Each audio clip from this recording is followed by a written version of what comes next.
근데 들어가면서 다 보이는 거예요. 떨그덕떨그덕 거리는 소리, 수술실 가위, 칼, 뭐 이런 게 있거든요. 근데 의사가 시켜요. 목사님, 이거 보이시죠? 보인다고.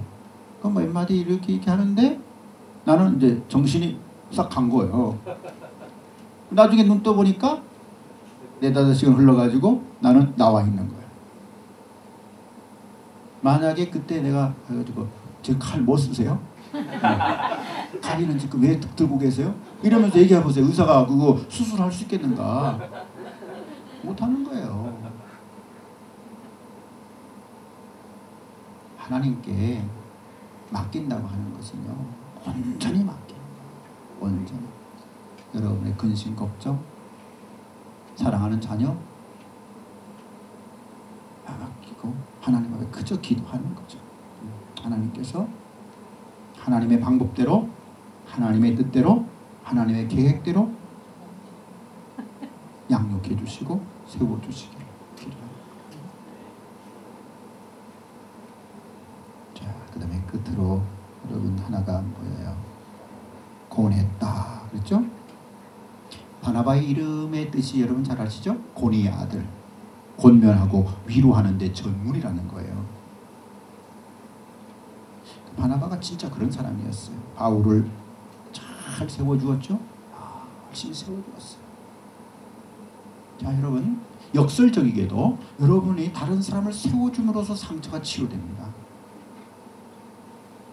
자기의 아픈 부분을 치료받는 비결 중에 하나가 다른 사람을 세워가는 거예요. 비슷한 사람이 있을 수도 있어요. 교회 안에 있을 거고 선교지도 있을 거고 여러분 가족일 수도 있어요. 여러분이 그 사람을 세워줌으로써 그 세워가는 과정 속에서 여러분 상처가 치료되는 거예요.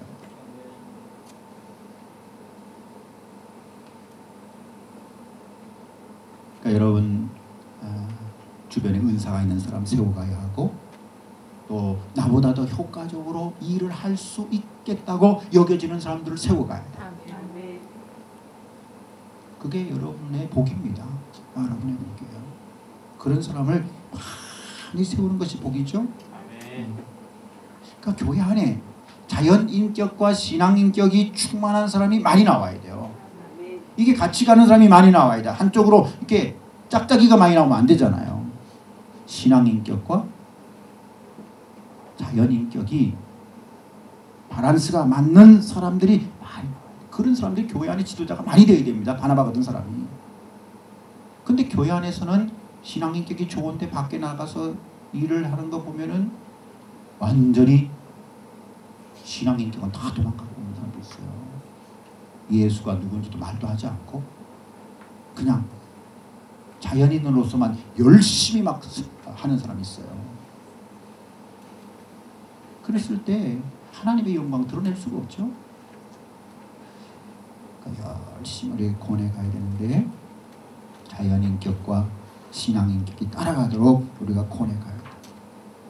그런 은혜가 바로 우리 안에 있어지기를 우리가 소망하면서 우리의 아픔 또 목회 현장에서 일어나는 상처 이런 것들이 은혜를 볼 때 다 치유되어지고 하나님의 말씀에 의해서 우리가 기뻐하며 주의 일을 감당할 때 해결되어지고 열심히 바나바처럼 고나고 세워갈 때 우리의 상처 자체가 치유되어지는 거예요.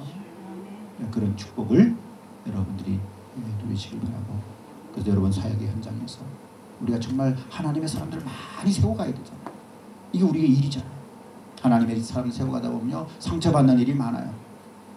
제가 예전에 대성재단의 김신옥 이사장님 잘 아는데 그분이 사람 세우는 일을 많이 하세요. 그분 목표가 그겁니다. 당신이 기도하면서 5840 그렇게 왔다잖아요. 그 5840만 4만 명을 세우라는 거구나.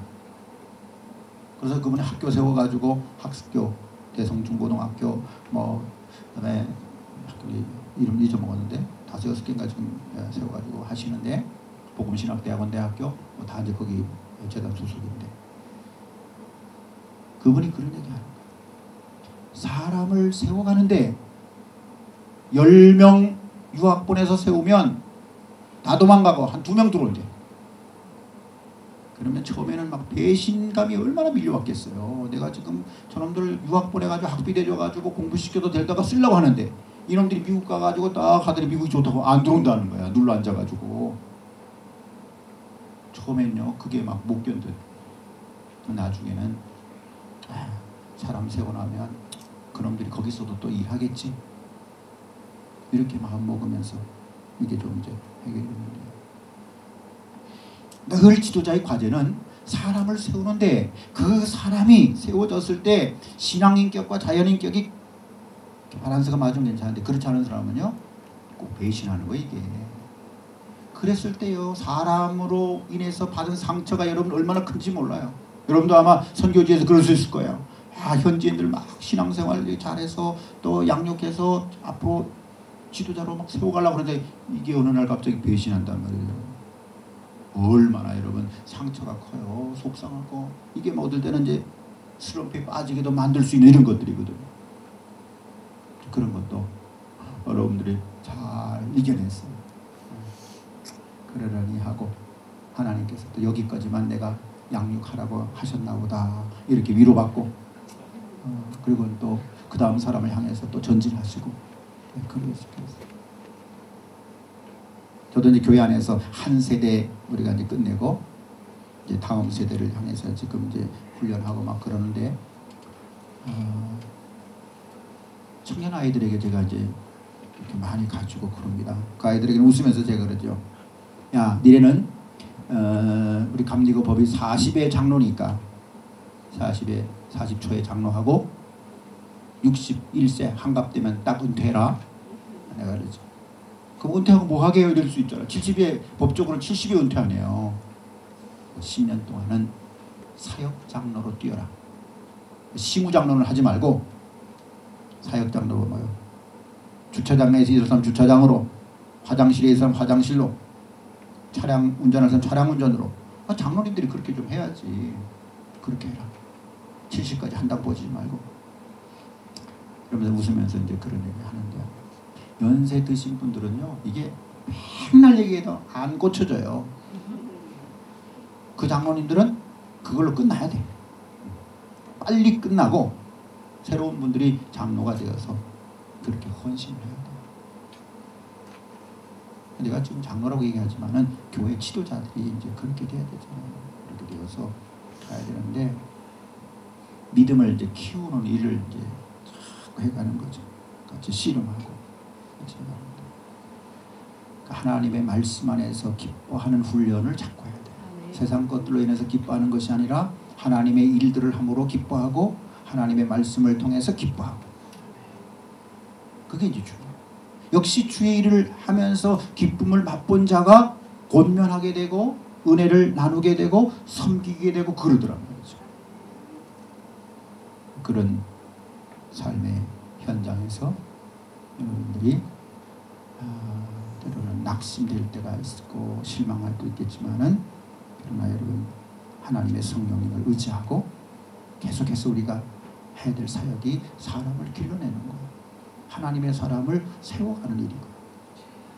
그래서 때로는 여러분 힘들고 어려운 거야. 그래도 멈추지 말고 또 해야 될 사역이죠. 그것 때문에 받은 아픔, 또 그 일 때문에 여러분 서로 부부사이도 마찰이 생길 때도 있고 또 서로 상처가 생길 때도 있죠. 하나님의 사람을 세우는 일에는 우리가 멈추지 말고 함께 가야 된다 하는 것을 기억하시고 그런 은혜와 축복을 여러분 누리시고 또 용기도 얻으시고 힘을 얻는 그런 은혜가 되기 바랍니다. 여러분이 무겁다고 생각하는 것은 다 내려놓으시고 십자가 아래 다 내려놓으시고 맡기고 가야 됩니다. 내가 하려고 하는 순간부터 주님은 일하실 수가 없는 거예요. 그런 힘과 은혜를 누리시는 복된 기간 되시기 바랍니다. 기도하겠습니다. 하나님 감사합니다. 우리에게 변함없이 쓰임받을 수 있도록 은혜를 주셨는데 바나바처럼 우리의 자연인격도